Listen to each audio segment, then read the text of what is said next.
आप देख रहे हैं इंडिया न्यूज, आपके साथ मैं हूं रचना बंसल। मिशन 2022 की चर्चा तो बहुत होती है, लेकिन इस बीच खबर यह भी कि मिशन 2024 की तैयारियों में भी अलग अलग पार्टियां जुटी हुई नजर आती हैं और ममता बनर्जी ने अभी से कह सकते हैं कि चुनावी दांव चल दिया है। 2024 को देखते हुए हमें याद करना होगा, पश्चिम बंगाल के चुनाव के दौरान ममता बनर्जी ने कहा था, जब एक पांव में चोट थी, कि एक पैर से मैं पश्चिम बंगाल जीतूंगी और दोनों पैरों से फिर दिल्ली भी जीतूंगी। 2024 की तरफ इशारा था और अब उसी राह पर ममता बनर्जी अपनी पार्टी के साथ चल चुकी हैं। बड़ी खबर ये कि आज शहीद दिवस के मौके पर ममता बनर्जी टीएमसी की शक्ति का प्रदर्शन करने वाली हैं। कई राज्यों में ममता बनर्जी वर्चुअल रैली करेंगी, मतलब ये राष्ट्रीय स्तर पर उनकी वर्चुअल रैली होने वाली है। अलग अलग राज्यों तक अपनी आवाज पहुंचाएंगी। बीजेपी टीएमसी की इस रैली का विरोध कर रही है। इस वर्चुअल रैली के विरोध में शुभेंदु अधिकारी की अलग तैयारी है। शुभेंदु अधिकारी क्या कर रहे हैं वो आगे आपको बताएंगे, लेकिन पहले ममता बनर्जी की जुड़ी हुई बड़ी खबर आप जान लीजिए। ममता बनर्जी मिशन 2024 का ट्रेलर अभी से दिखा रही हैं। आप अंदाजा लगाइए कि शहीद दिवस पर ममता बनर्जी जब केंद्र से जुड़े हुए मुद्दों पर सरकार से सवाल पूछेंगी और साथ ही साथ जो मौजूदा सरकार की खामियां हैं वो भी लोगों तक पहुंचाएंगी और कह रही हैं कि मैं देश की जनता की आवाज बनूंगी। अलग अलग जगह बड़ी बड़ी स्क्रीन के जरिए ममता बनर्जी के इस वर्चुअल संबोधन को सुना जा सकेगा, देखा जा सकेगा और देश के अलग अलग हिस्सों में जहां जहां टीएमसी कार्यकर्ता हैं उन्हें निर्देश दे दिए गए हैं कि ज्यादा से ज्यादा लोग ममता बनर्जी के इस भाषण को सुन पाएं, समझ सकें, उन तक सीधा संदेश ममता बनर्जी का पहुंचना चाहिए। ये बड़ी खबर है, बड़ी खबर 2024 को देखते हुए भी, और बड़ी खबर बीजेपी के कान खड़े करने के लिए भी काफी है, क्योंकि अब मिशन 2024 की तैयारी में ममता बनर्जी दिख रही हैं। विधानसभा चुनावों में जिस तरीके से भारी जीत मिली ममता बनर्जी और उनकी पार्टी को, अब इसके बाद 2024 के लोकसभा चुनाव को ध्यान में रखा गया है और तृणमूल कांग्रेस आज शहीद दिवस मना रही है। अपने सबसे बड़े वार्षिक कार्यक्रम के जरिए मुख्यमंत्री ममता बनर्जी के भाषण का सीधा प्रसारण अलग अलग राज्यों तक पहुंचेगा, जिसमें बीजेपी शासित राज्य भी शामिल हैं, दिल्ली भी शामिल है। कार्यक्रम दोपहर 2 बजे होना है। टीएमसी के एक वरिष्ठ नेता ने बताया यह भी है कि ममता बनर्जी के भाषण को पश्चिम बंगाल में बड़े पर्दों पर प्रसारित किया जाएगा। ये पहली बार होगा जब तमिलनाडु, दिल्ली, पंजाब, त्रिपुरा, गुजरात और उत्तर प्रदेश, खासतौर पर दूसरे राज्यों में भी इस प्रसारण को सीधे तौर पर लोगों तक पहुंचाया जाना है। उन्होंने बताया कि पश्चिम बंगाल में भाषण बंगाली में प्रसारित होगा, जबकि अलग अलग राज्यों में स्थानीय भाषाओं में ये भाषण अनुवादित किया जाएगा, यानी कि ट्रांसलेट किया जाएगा और जिस राज्य की जो भाषा है उस भाषा में लोग ममता बनर्जी के भाषण को सुन पाएंगे। सवाल बहुत बड़ा ये, शहीद दिवस के सिर्फ बहाना है कि आज ही का दिन ममता बनर्जी ने चुना है, जब राजनीतिक सरगर्मी इतनी ज्यादा तेज है, राजनीतिक उथल पथल इतनी ज्यादा तेज है, संसद में हमने देखा दोनों दिन हंगामा रहा। ऐसे में दिल्ली आने का क्या ये बहाना है या फिर रास्ता है ममता बनर्जी के लिए, ये भी सवाल उठ रहे हैं। मिशन 2024 को देखते हुए ममता बनर्जी ने तैयारी की हुई है। प्रशांत किशोर ने जिस तरीके से गाइड किया, विधानसभा चुनाव में बहुमत के साथ ममता बनर्जी सत्ता में लौटी और अब तैयारी आगे 2024 की है। ऐसे में शक्ति प्रदर्शन के जरिए टीएमसी की न सिर्फ ताकत दिखाएंगी ममता बनर्जी, बल्कि देश की आवाज बनने की बात भी कर रही हैं और कह रही हैं देश के लोगों की जो समस्याएं हैं उन पर बात होगी, मौजूदा सरकार की तरफ से जो खामी रह गई उन पर बात होगी। एक तरफ ममता बनर्जी शहीद दिवस पर रैली कर रही हैं, तो वहीं दूसरी तरफ बीजेपी टीएमसी का विरोध कैसे कर रही है, दिलीप घोष को सुनिए। राजघाट में भारतीय जनता पार्टी बंगाल की तरफ से एक और धरना है, प्रदर्शन है। बंगाल में लगातार जो हिंसा चल रही है, राजनीतिक हिंसा, जिसका बलि हमारे लगभग 175 कार्यकर्ता हुए हैं, जिनका बलिदान हुआ है इस परिवर्तन में, उसका खिलाफ बंगाल में हर जिले में मंडल स्तर तक धरना है और उसका एक छोटा सा प्रोग्राम भी हमने दिल्ली राजघाट में रखे हैं, जहां हमारे सांसद रहेंगे बंगाल के, हम भी उपस्थित रहेंगे और यहाँ के कुछ बंगाल के लोग हैं जो यहाँ हमारे सपोर्टर हैं, वो भी यहाँ मौके पर उपस्थित रहेंगे। देखिए, बीजेपी इसका विरोध कर रही है, जो कि करना भी चाहिए। विपक्षी पार्टी पश्चिम बंगाल में मुख्य तौर पर बीजेपी ही है। ऐसे में ममता बनर्जी के इस कार्यक्रम का विरोध किया जा रहा है। खास बात यह भी कि इससे पहले शहीद दिवस ममता बनर्जी ने सिर्फ और सिर्फ पश्चिम बंगाल में सीमित रहकर ही मनाया है, वहां के लोगों को ही संबोधित किया है, इस दिन को अलग अंदाज में मनाया है। लेकिन इस बार अलग माहौल है, अलग तैयारी है और इसे मिशन 2024 की तैयारी के तौर पर देखा जा रहा है। ममता बनर्जी ने ट्वीट भी किया है आज के दिन को लेकर। आप जान लीजिए ट्वीट में क्या है। कह रही हूं 1993 में आज ही के दिन मारे गए 13 निर्दोष लोगों को मेरी भावभीनी श्रद्धांजलि। इसी मौके पर शहीद दिवस मनाया जाता है। मैं अपने सभी भाइयों और बहनों से आग्रह करती हूं कि वो बहादुर आत्माओं को सम्मानित करने के लिए आज दोपहर 2 बजे एक वर्चुअल बैठक में मेरे साथ शामिल हों। अमानवीय अत्याचार करने वालों के खिलाफ हमारी आवाज बुलंद होती रहेगी। ममता बनर्जी पश्चिम बंगाल की सीएम ये ट्वीट करती हैं आज के दिन को लेकर। दोपहर 2 बजे ये वर्चुअल बैठक होनी है, लेकिन बैठक राष्ट्रीय स्तर पर हो रही है ये हम कह सकते हैं, क्योंकि पश्चिम बंगाल में सीमित इस बार शहीद दिवस का ये कार्यक्रम नहीं है। 13 निर्दोष लोग जो मारे गए उनकी याद में शहीद दिवस मनाती हैं ममता बनर्जी और टीएमसी। ऐसे में कह रही हैं कि दोपहर 2 बजे राष्ट्र को संबोधित करते हुए ये उनकी वर्चुअल बैठक होगी और इसमें ज्यादा से ज्यादा लोग शामिल हों, हिस्सा लें। टीएमसी कार्यकर्ताओं को अलग अलग राज्यों में निर्देश दे दिए गए हैं कि ज्यादा से ज्यादा लोग ममता बनर्जी के इस भाषण को सुन पाएं। पश्चिम बंगाल के लोग तो बंगाली में इस भाषण को सुनेंगे, लेकिन अलग अलग राज्यों के जो लोग हैं वो अलग अलग भाषा में अनुवादित तरीके से इस भाषण को सुन पाएंगे। अब ऐसे में ममता बनर्जी की तैयारी तो पूरी है। ममता बनर्जी के रणनीतिकार भी ये सलाह दे रहे हैं कि अभी से तैयारी होगी तो 2024 में कुछ कमाल टीएमसी या फिर ममता बनर्जी कर पाएंगी। अब क्यों बार बार कंपैरिजन हो रहे हैं, जो पब्लिक डोमेन में भी बात होती है कि ममता बनर्जी जब 2024 की तैयारी कर रही हैं तो सीधे सीधे कंपैरिजन है प्रधानमंत्री नरेंद्र मोदी से। अब कैसे मोदी की तर्ज पर ममता का ये मिशन है और कैसे क्या कुछ आगे की स्ट्रेटेजी है ये आपको हम लगातार बता ही रहे हैं, लेकिन आपको ये जानना और समझना भी जरूरी है कि कैसे प्रधानमंत्री नरेंद्र मोदी और ममता के बीच में कंपैरिजन हो रहा है। मिशन 2024 को लेकर तैयारी क्या है आप जानिए। आज शहीद दिवस है, ममता की बड़ी रैली हो रही है। रैली का दिल्ली, उत्तर प्रदेश समेत कई राज्यों में लाइव टेलीकास्ट होगा। लाइव टेलीकास्ट के लिए राज्यों में बड़ी बड़ी स्क्रीन लगाए गए हैं और इन बड़े बड़े स्क्रीन पर लोग सीधे ममता बनर्जी के इस भाषण को सुन पाएंगे। राज्यों की भाषा के अनुसार भाषण को ट्रांसलेट भी किया जाएगा हाथों हाथ। अब सवाल ये कि ममता मोदी से अलग कैसे है, कैसे खुद को अलग पाती है और कैसे दावा कर रही हैं कि दिल्ली पहुंचेंगी भी और दिल्ली जीतेंगी भी। मोदी से कैसे अलग हैं जानिए। मोदी जो कि राष्ट्रीय पार्टी के नेता हैं, ममता जबकि क्षेत्रीय पार्टी के नेता हैं। टीएमसी पश्चिम बंगाल, बाकी राज्यों में इतने ज्यादा एक्टिव आपको दिखेगी नहीं, नहीं इतने कार्यकर्ता हैं। मोदी मजबूत संगठन में विश्वास रखते हैं। ममता बनर्जी बंगाल के बाहर उनका कोई संगठन नहीं है मजबूत, या फिर उतनी पकड़ टीएमसी की है नहीं या ममता बनर्जी की है नहीं।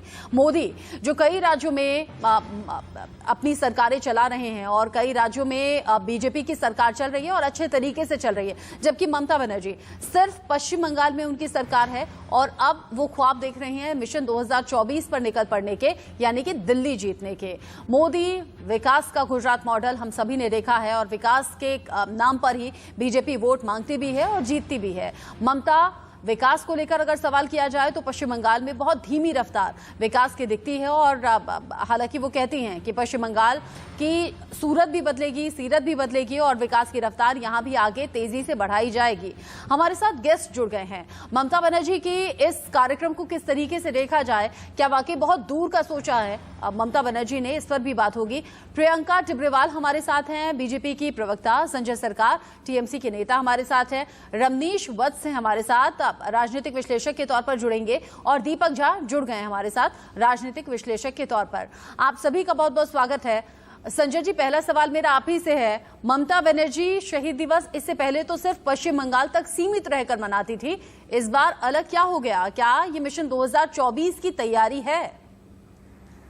देखिए, 1993 में मेरे वोटर कार्ड के पक्ष में हम लोग लड़ाई किए थे, जिसमें मेरे को आज के दिन में 13 मेरा जो कार्यकर्ता था वो शहीद हुए थे। तो अब उसके बाद में टीएन शेषन एक मजबूत आदमी थे, वोटर कार्ड बनाए थे। No voter card no vote, ऐसे हम लोग का स्लोगन था। हम लोग आज जो कार्यक्रम कर रहे हैं हिंदुस्तान के अंदर में, हम लोग का देख रहा है एक हिटलर के सरकार हिंदुस्तान के अंदर चल रहे हैं। ना जनता का कोई विकास है और नहीं देश के कोई नौजवान को अभी तक नौकरी दे सके हैं। आपको मालूम है बीएसएनएल 40,000 करोड़ लॉस हो चुके हैं। United bank of India 1100 crore रुपया लॉस हो चुके हैं। आपको बीपीसीएल को प्राइवेटाइजेशन करने के लिए तैयार है। कोल इंडिया का जितना सब्सिडरी है ईसीएल बीसीएल से लेके सबको ये अदानी अंबानी को हाथ में उठाने के लिए तैयार में है।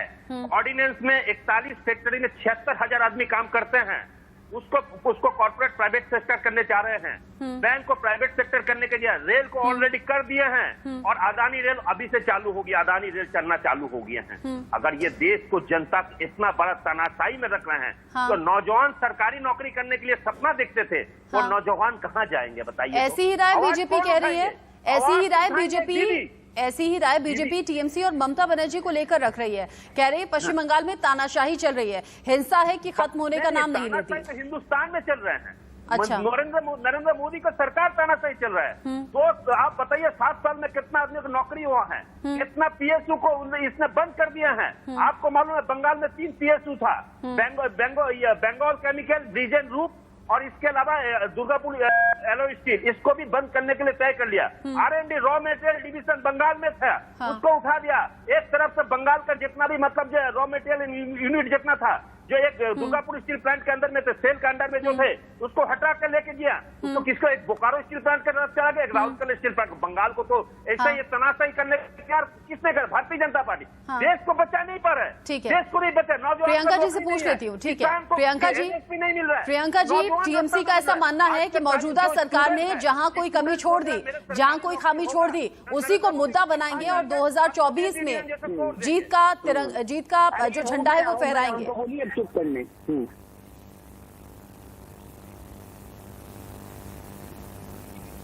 मैं आपकी बात नहीं सुन पा रही थी, वो बीच में बोल रहे हैं ना। प्रियंका जी, टीएमसी का मानना यह है, ममता बनर्जी का मानना यह है कि मौजूदा सरकार से जहां कोई कमी या खामी रह गई उसी को लेकर मुद्दा बनाएंगे और जीतेंगे 2024, ये तैयारी है। जी, मैंने अभी उनकी बातें सुनी, बहुत कुछ सुना। पहले तो मुझे ये बताइए, 10 साल की सरकार में ममता बनर्जी ने ऐसा कौन सा एक इंडस्ट्री या कुछ भी एक ऐसा है जो पश्चिम बंगाल के लोगों के लिए पश्चिम बंगाल में बैठाया। देखिए, नाच ना आवे आंगन टेढ़ा, घर संभालने की हैसियत नहीं, देश संभालने की बात करते हैं। ये वही ममता बनर्जी है जो आंदोलन दिखाती थी सीपीएम के साथ। नंदीग्राम में जिन लोगों को मारा गया, जिन लोगों ने मारने का और फायरिंग का ऑर्डर दिया, वैसे पुलिस को लेकर के सत्यजीत बंदोपाध्याय को, इनके नाम पर नंदीग्राम के केस में चार्जशीट थी, बेशर्मी से उसे टीएमसी में शामिल कर लिया। तो विचारधारा देखिए, कल तक जिस सीपीएम के सर पर खड़ी होकर के नाचती थी ये ममता बनर्जी, आज उन्हीं के साथ गले लग करके राजनीति करती हैं, सिर्फ अपने राजनीतिक स्वार्थ के लिए। क्योंकि एजेंडा एक नजर आता है, क्योंकि एजेंडा एक नजर आता है। प्रियंका जी, चूंकि एक ही एजेंडा नजर आया विधानसभा चुनाव में कि सभी पार्टियां एक तरफ नजर आए, बस किसी भी कीमत पर बीजेपी को पश्चिम बंगाल में नहीं आने देना है, जो कि हुआ भी। आप यहीं से अपनी बात शुरू कीजिएगा, मैं आपको बीच में रोक रही हूँ क्योंकि हेडलाइंस का वक्त है।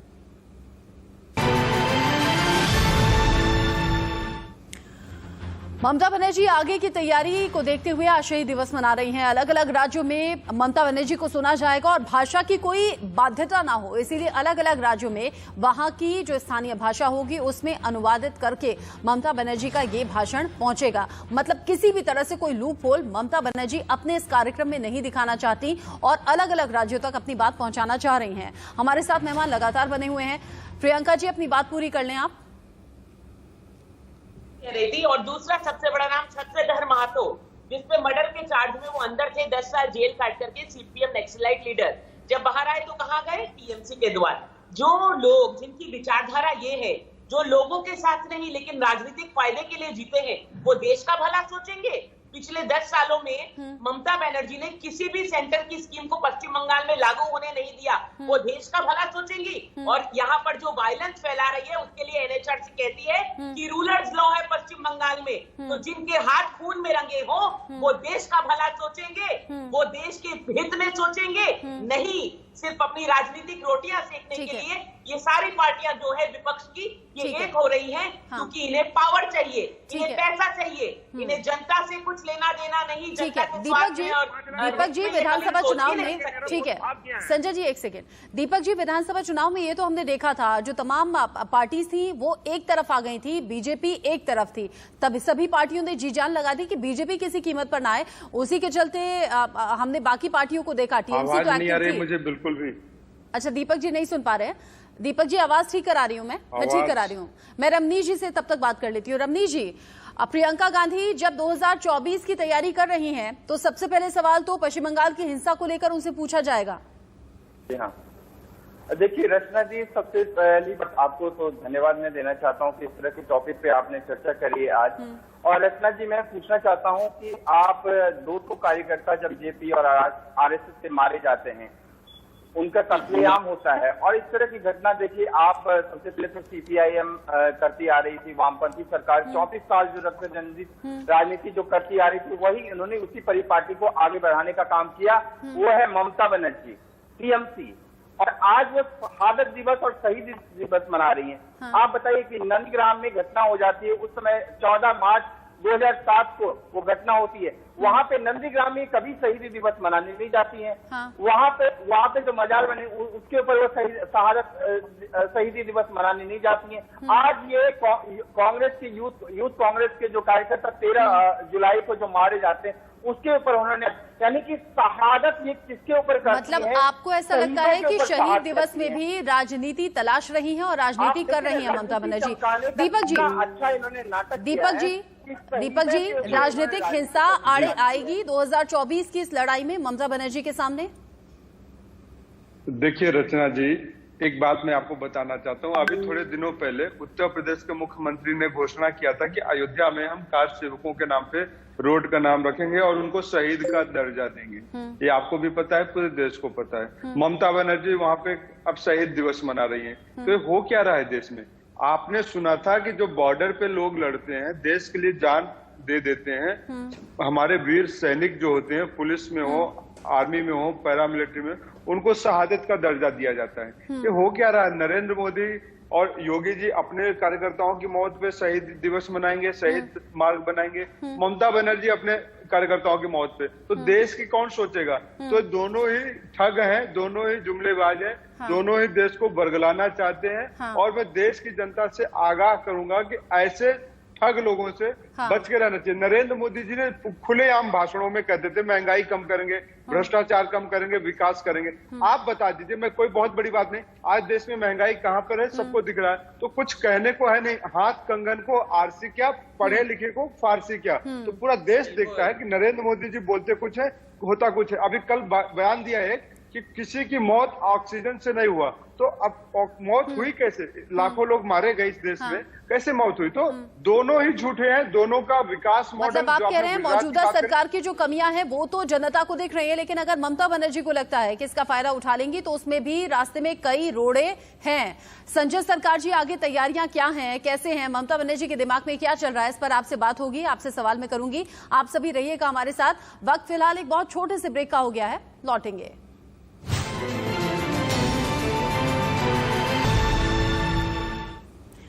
शहीद दिवस का बहाना है तो क्या 2024 के रास्ते पर जाना है? ममता बनर्जी के आज के कार्यक्रम को लेकर अब जो राजनीतिक गलियारे हैं उनमें इसी तरह की चर्चाएं हो रही हैं, लेकिन सवाल बहुत बड़ा ये, ममता बनर्जी सोच तो बहुत दूर कर रही हैं। 2024 को सोचते हुए अगर वो अभी से उस राह पर चल पड़ी हैं तो बहुत से चैलेंजेस होंगे। और जैसे कि हम चर्चा कर भी रहे थे कि जब वो राष्ट्रीय स्तर पर बात करेंगी तो बात उनसे उनके राज्य में हुई राजनीतिक हिंसा को लेकर भी होगी। और क्यों हम कह रहे हैं, एक तरफ प्रधानमंत्री नरेंद्र मोदी, दूसरी तरफ ममता बनर्जी, पब्लिक डोमेन में ये कंपैरिजन हो रहा है और कैसे मोदी की तर्ज पर ममता अपने मिशन पर निकल चुकी हैं, जानिए और समझिए। मोदी जो कि गुजरात के सीएम 3 बार रहे, ममता बनर्जी भी तीसरी बार पश्चिम बंगाल की सीएम चुनी गई हैं, बनी हैं। ऐसे में मोदी जो कि औद्योगिक विकास पर फोकस करते रहे हैं, ममता बनर्जी जो कि 10 साल बाद फिर टाटा को आमंत्रण करती हुई नजर आई, देती हुई नजर आई। मोदी अपने राज्य से बाहर पहचान बनाई और फिर राष्ट्रीय स्तर पर बहुत ज्यादा नाम उन्होंने कमाया, बहुत ज्यादा प्रसिद्ध हुए और उसके बाद लोकप्रिय नेता के तौर पर चुने गए और आज देश के प्रधानमंत्री हैं। ममता बनर्जी जो पूरे देश में छवि चमकाने की कोशिश तो कर रही हैं, लेकिन अभी जो टीएमसी की राजनीति है, ममता बनर्जी की राजनीति है, वो पश्चिम बंगाल में सीमित नजर आती है। लेकिन 2024 की तैयारी है तो फिर राष्ट्रीय स्तर पर बात करनी होगी, इसीलिए आज का कार्यक्रम रखा गया है। मोदी का मुकाबला कैसे कर पाएंगी ममता दीदी, ये भी जान लीजिए। जब मोदी 10.08% की दर से विकास मोदी सरकार में हुआ, जबकि पश्चिम बंगाल की बात करें तो 5 5.5% की दर से ही पश्चिम बंगाल में विकास हुआ है। रफ्तार धीमी तो है, ये वहां के लोग भी जानते हैं और समझते हैं। मोदी सभी क्षेत्रों के विकास में यकीन रखते हैं, जबकि पश्चिम बंगाल में विकास की रफ्तार काफी स्लो नजर आती है, जो वहां के लोगों के दिनचर्या में नजर आती है, उनके काम कारोबार में, उनके विकास में भी नजर आती है। मोदी राष्ट्रीय औसत से ज्यादा विकास दर केंद्र में रही है। साथ ही केंद्र सरकार ने जिस तरीके से काम किया है वो भी हम देख रहे हैं। लेकिन ममता जहां राष्ट्रीय औसत से कम विकास दर है, ऐसे में ममता बनर्जी इस रेस में अभी तो आगे नहीं दिख रही हैं, ना ही बराबर दिख रही हैं। लेकिन ममता बनर्जी का कहना है कि दूर का सोच रही हूं और 2024 को देखते हुए अभी से वो रणनीति तैयार कर रही हैं। उनके जो सलाहकार हैं वो भी उन्हें इसी तरीके की सलाह दे रहे हैं। संजय सरकार जी, अगर राष्ट्रीय स्तर पर पहचान बनानी है, अगर लोकप्रिय बनना है, तो सबसे पहले पश्चिम बंगाल की कमी और खामियों को दूर करना होगा, ऐसा लगता नहीं है आपको? जैसे कि हम बात भी कर रहे थे, अगर राष्ट्रीय स्तर पर केंद्र सरकार के मुद्दों को उठाएंगी, कमियों को गिनाएंगी, तो बात राजनीतिक हिंसा की पश्चिम बंगाल में भी होगी। जी, मैं आपको दो चीज पहले बताता हूँ। मेरा बहन प्रियंका टेकरीवाल बैठी हुई है यहाँ पर, उसको भी जानकारी होना चाहिए जी। All India council for technical education placement service में पैरामेडिकल, इंजीनियरिंग और नर्सिंग में बंगाल 50% दिए हैं, और जहां गुजरात दिए हैं, गुजरात कितना दिए हैं? गुजरात 28% दिए हैं। मैं नहीं बोल रहा, ये संस्था मिनिस्टर ऑफ HID के अंडर में पड़ता है। पहले रमेश पोखरियाल के अंडर में थे, अभी किसके अंडर में है? अभी धर्मेंद्र प्रधान के अंडर में। मिनिस्टर ऑफ लेबर 2020 में आपको जुलाई से लेकर दिसंबर तक EPF के अंडर में बताइए 1,20,000 आदमी को नौकरी हुआ है।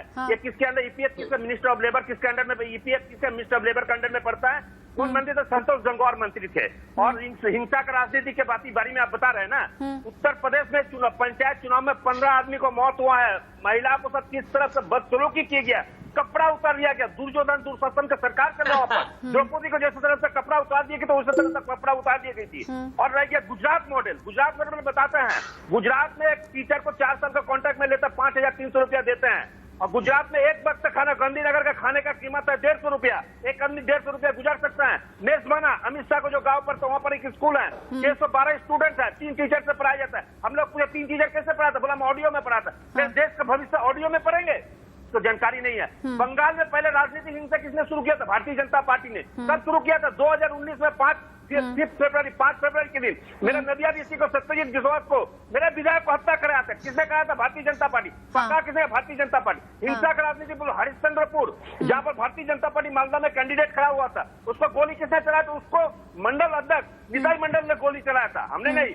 आरामबाग में गोली चलाकर भारतीय जनता पार्टी को कार्यकर्ता का हत्या हुआ था। किसको पकड़ा गया? भारतीय जनता पार्टी को 3 कार्यकर्ता पकड़ा गया था। किसने गोली मारी? तो इसको। भारतीय जनता पार्टी को कहना है अगर किसी को हत्या नहीं करेंगे तब तक वो राजनीति में आगे नहीं आ पाएंगे। ये कौन दिखा रहा है? सवालों के सारे तीर बीजेपी की तरफ मोड़ दिए हैं संजय सरकार जी ने। प्रियंका जी, देखिए, अब यही बात इसी में संजय जी आप तो नॉन स्टॉप बोल रहे हैं। संजय जी आप तो नॉन स्टॉप बोल रहे हैं, जवाब तो दे दें। प्रियंका जी जवाब तो दे दें। 1 मिनट। संजय जी रुक जाइए, संजय जी रुक जाइए, संजय जी रुक जाइए। संजय जी बहुत नॉन स्टॉप बोल रहे हैं आप, धीरे धीरे बोलिए, धीरे धीरे बोलिए। ठीक है प्रियंका जी जवाब दे रही हैं, सुन लीजिए। संजय जी रुक जाइए, संजय जी रुक जाइए, प्रियंका जी जवाब दे रही हैं। सुनिए, एक भरे नेशनल टेलीविजन पर टीएमसी की प्रवक्ता जो है, उन्होंने ये एक्सेप्ट कर लिया कि पश्चिम बंगाल में लॉ एंड ऑर्डर फेलियर है। उन्होंने ये मान लिया कि यहाँ की सरकार जो है वो सरकार होने के बावजूद विवश है कि यहाँ पर खून होते हैं, लेकिन ये कुछ नहीं कर पाती। तो जो सरकार एक राज्य नहीं, उन्होंने यूपी का जिक्र किया था। प्रियंका जी उन्होंने यूपी का जिक्र किया था। यूपी में प्रियंका टेकरीवाल को जानकारी नहीं है। कार्यकर्ताओं का बंगाल में खून और अब राजकुंद्रा के प्लान नहीं कर पा रहे, उनके लोगों के साथ हिंसा हुई, वो कुछ नहीं कर पा रहे। पश्चिम बंगाल में सरकार किसकी है? किया है अवेलेबल सेक्शन 67A ITI कराता है। आप रास्ता में जाकर नौटंकी करते हैं। हम नौटंकी नहीं करते हैं। आप नौटंकी नहीं करते हैं। ठीक है संजय जी जवाब तो देने दीजिए, जवाब तो देने दीजिए। संजय जी शांत हो जाइए, देखिए क्या बोल रही है प्रियंका जी।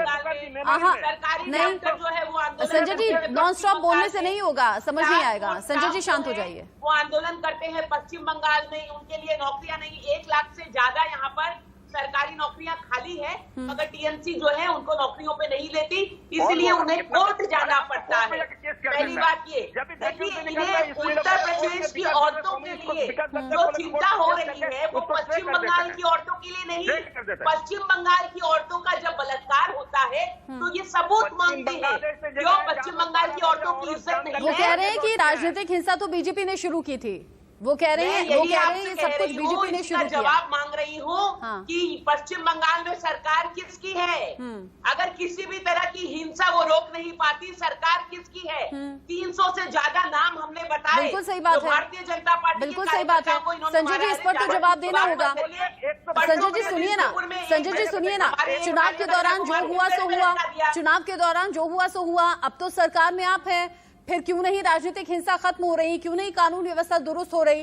पावर में है ना। बंगाल में राजनीतिक बिल्कुल हिंसा नहीं है रचना जी। आप मेरे बात, आप आइए, 12 बजे औरत काम करके घर में आती है, उनको बलात्कार नहीं होता है रास्ता में यूपी जैसे उठा के लेकर गैंग रेप नहीं होता है, बदायूं जैसे, हाथरस जैसे नहीं होता है बंगाल में। और रह गया कांग्रेस के बाद, कांग्रेस को देखिए बचपन में जो बच्चे चलने चालू करते हैं, किसी को अंगली पकड़ना पड़ता है, जब बुजुर्ग हो जाता है कंधा पकड़ना पड़ता है। तो कांग्रेस का हालत बच्चे और बच्चे इसके लिए हालत हो गया। ठीक है, ठीक है, आपस में मत लड़िए, आपस में मत लड़िए। रमनीश जी जवाब देंगे।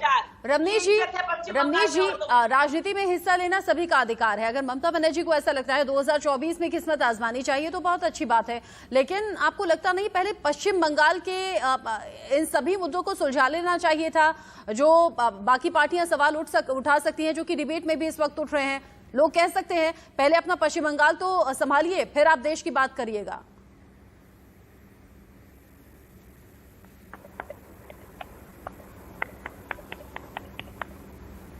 रमनीश जी को आवाज नहीं मिल रही है। दीपक जी, आप इसी सवाल का जवाब दे दीजिए।